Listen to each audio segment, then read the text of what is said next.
Hey guys, it's Bethany, your crafty BFF, and I am on today with another talky talk chit chatty video. I don't have much to show you, but I am going to talk about hosting a swap. It was one of my subscribers requested that I talk about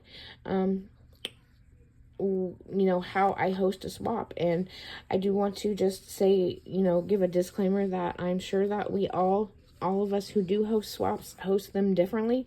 This is just my thoughts and ideas and tips and tricks that have made my life a little easier when hosting a swap.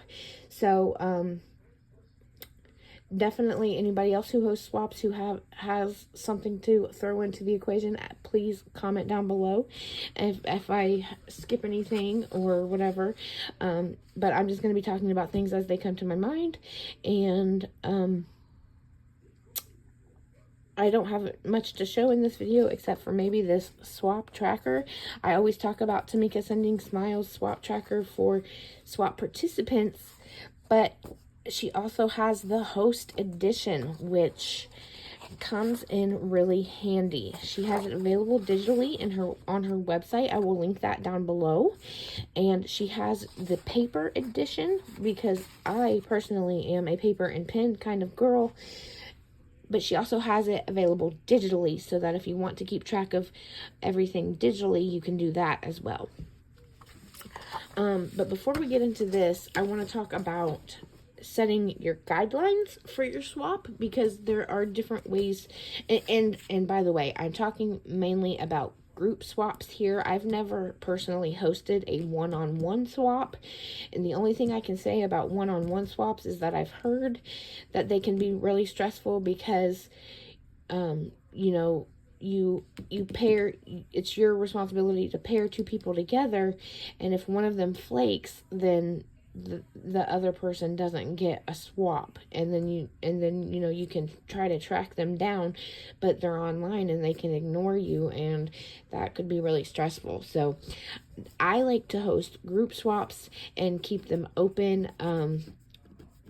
I don't like I do ask that everyone sign up, but if they do have to drop out for whatever reason, it's fine. I just remove them from the equation, and that's why I do the make one, receive one, or make two, receive two.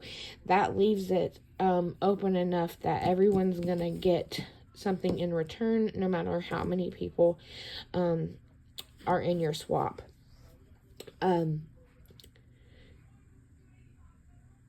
Yeah, if that makes sense.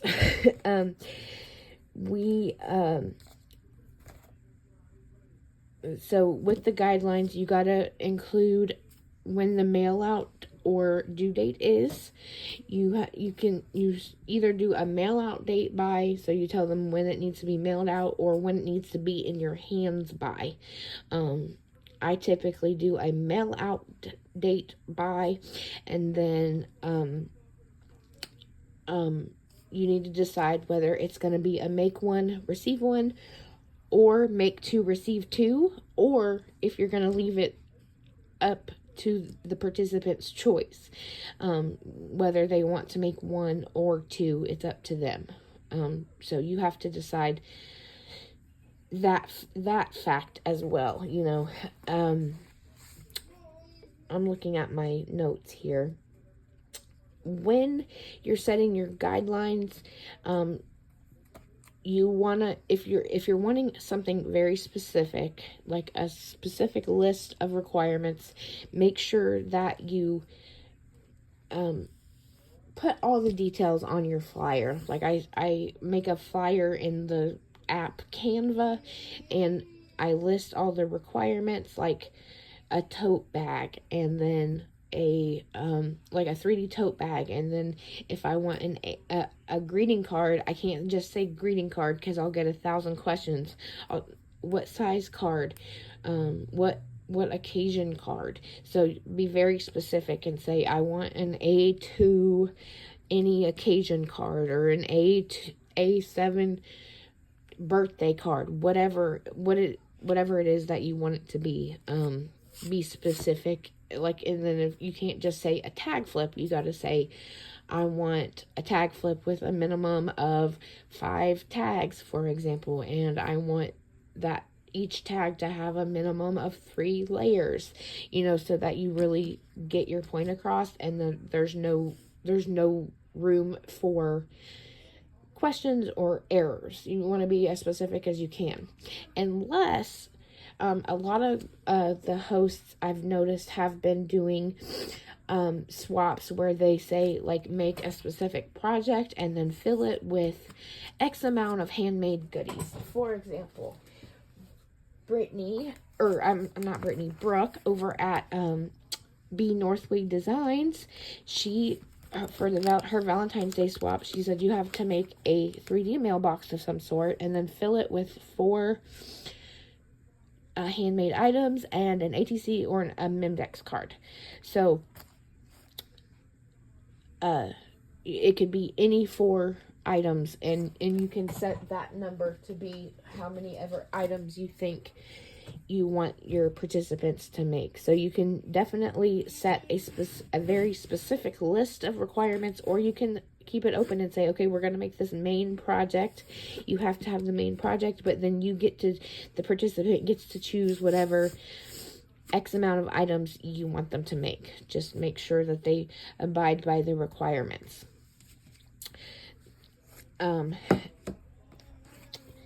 And leading into that, I want to talk about things you may not think of.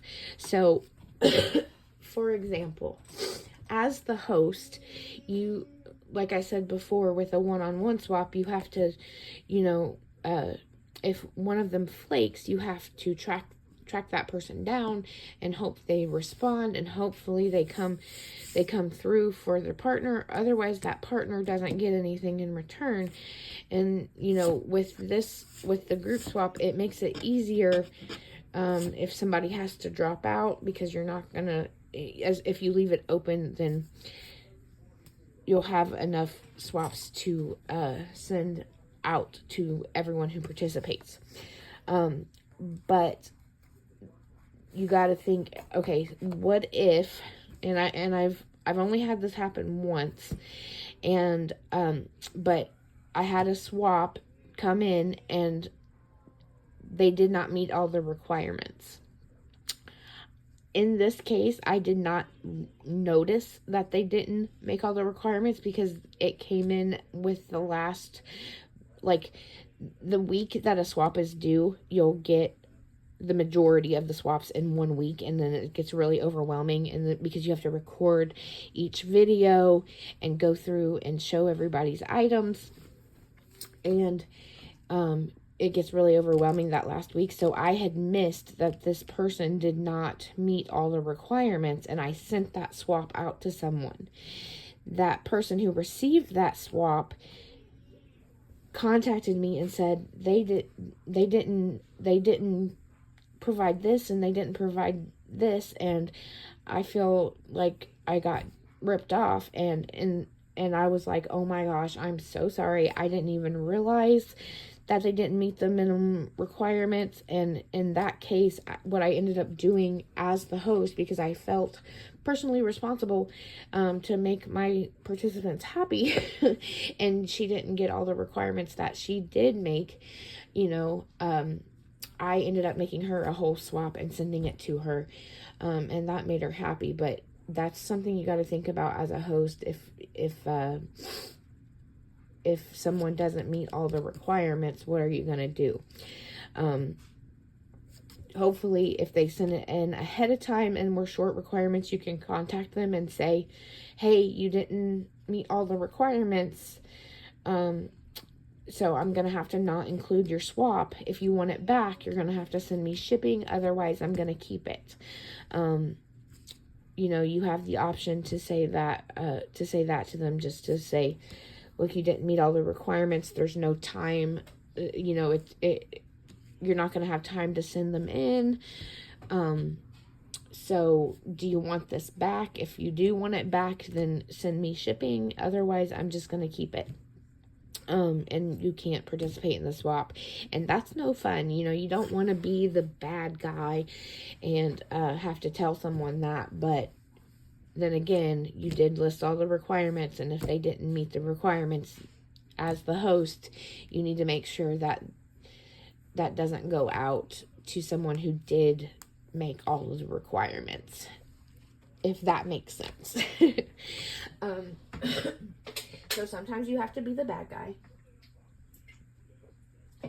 and sometimes you have to like, probably other hosts wouldn't do what I did and make a whole swap and send it to the person who felt ripped off.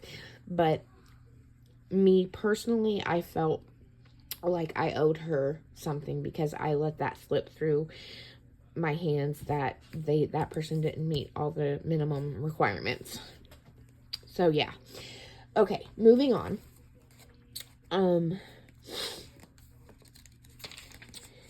You have to be very organized, and that's where this host edition swap tracker comes in.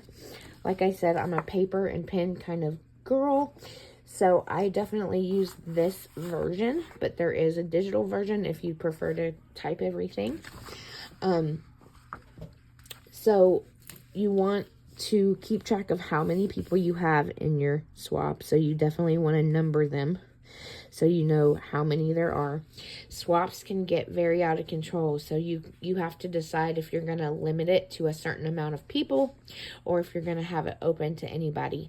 I've had as many as 60 entries into a swap, and that is a lot. It is a lot of work.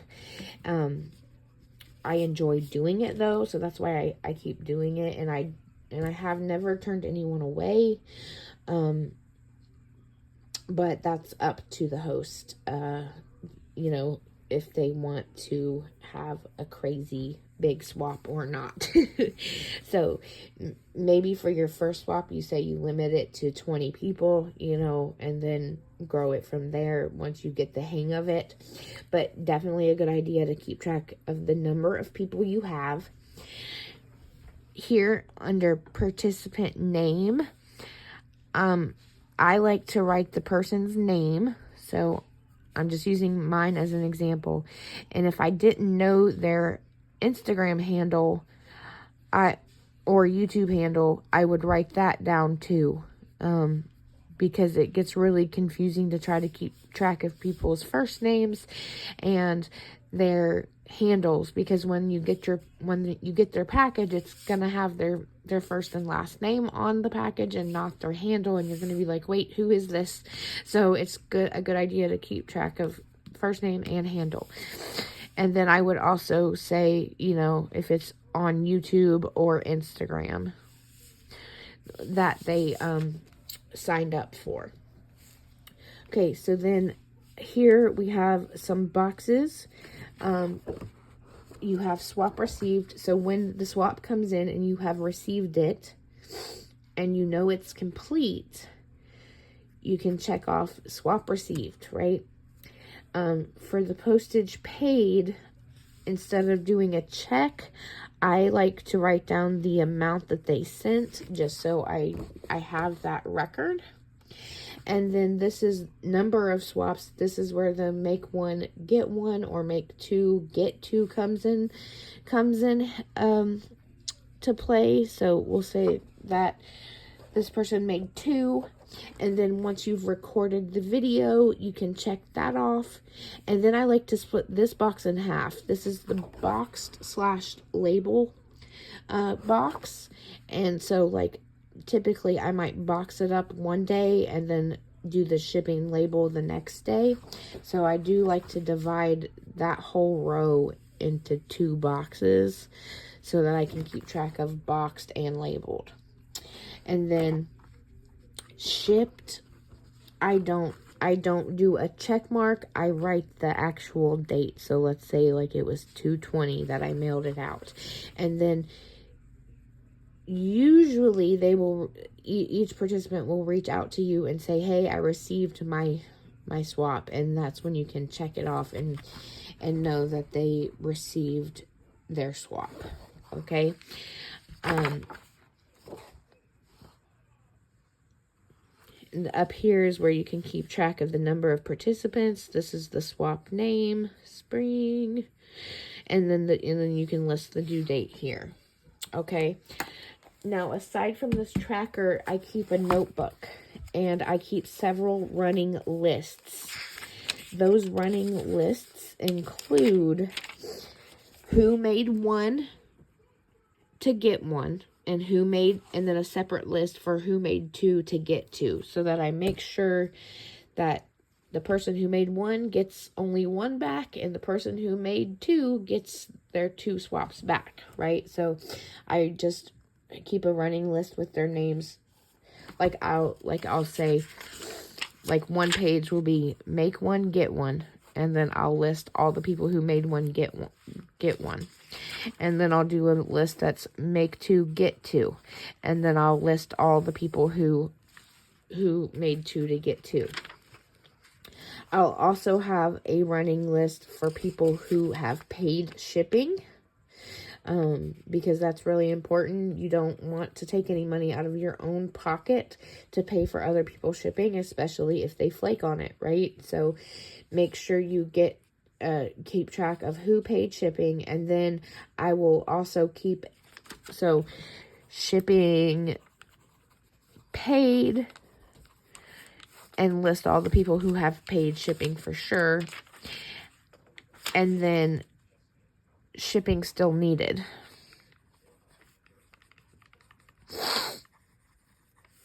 And then I'll list all the people who I need to, like, individually track down and say, hey, here's my PayPal, here's my Venmo, I need $15 from you, or whatever it is for shipping.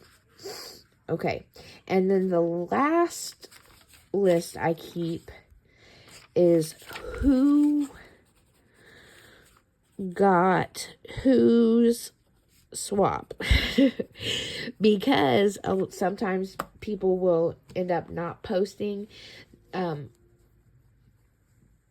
and tagging the person whose swap they received, and then a lot of people will be left wondering, well, who got my swap? Did anybody get my swap? Because no one's tagged me, no one messaged me to thank me. And I highly recommend that you do that. If you receive a swap and their handle is on their project, you reach out to them and say, hey, I got your swap, thank you so much, or whatever. But so many people don't do that, so I do keep track. Like I'll say Bethany, okay, got Sarah's. I'm just making names up here. And then I'll say Sarah got Joy's, and I just keep track of it that way. And that way, if someone comes to me and says, hey, who got my swap? I'll have it written down and can answer that question for them. The last thing I recommend having is an Instagram group chat for everyone participating in the swap. Not only, sometimes they're really talkative and sometimes they're not, and that's okay, but people can bounce ideas off of each other and share their projects, say, hey, like, look what I made, and give inspo to other people in the group chat. And they can also ask you, the host, any questions that they might have. It's a great way to have that open communication and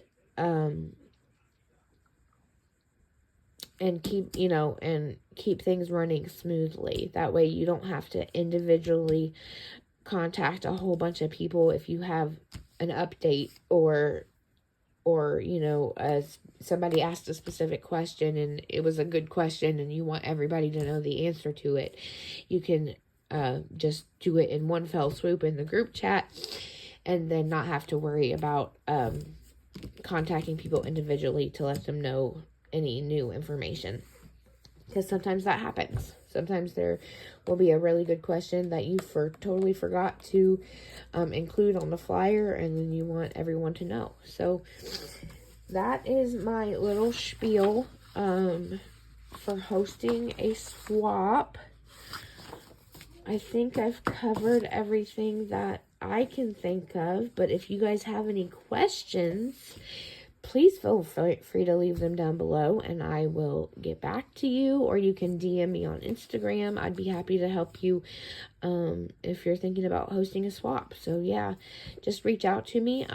Your Crafty BFF over on Instagram as well here on YouTube. So thanks so much for watching and have a great day. Bye.